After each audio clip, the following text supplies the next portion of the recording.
Banaskantha food and drugs વિભાગની કાર્યવાહી ચંડેસર ખાતે આવેલ શ્રી સેલ્સ નામની ઘી બનાવતી ઉત્પાદક પેઢીના 2 અલગ અલગ ઘીના નમૂના લેબોરેટરી ખાતે તપાસ અર્થે મોકલ્યા.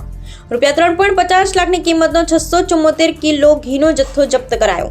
Food safety and standard act 2006 અને તે અન્વયના રૂલ્સ અને રેગ્યુલેશન હેઠળ ખોરાક અને ઔષધ નિયમન તંત્ર બનાસકાંઠા દ્વારા જાહેર જનતાના આરોગ્યના હિતમાં food safety and standard act 2006 હેઠળ કામગીરી કરી છે. બનાસકાંઠા ખોરાક અને ઔષધ નિયમન તંત્રના designated officer Shri TH Patel, food safety officer Shri KK Chaudhary તથા ES પટેલ દ્વારા 18 જૂન 2025ના રોજ પ્લોટ નંબર 238 GIDC ચંડેસર ખાતે આવેલ શ્રી સેલ્સ નામની ઘી બનાવતી ઉત્પાદક પેઢીની તપાસ કરવામાં આવી હતી. આ તપાસ દરમિયાન ઘીના જુદા જુદા 2 નમૂનાઓ સામેલ વિગતે પેઢીના માલિક પાસેથી food safety and standard act 2006 હેઠળ લેવામાં આવ્યા હતા અને ચકાસણી અર્થે ફૂડ લેબોરેટરી ખાતે મોકલી આપવાની કાર્યવાહી હાથ ધરાઈ હતી.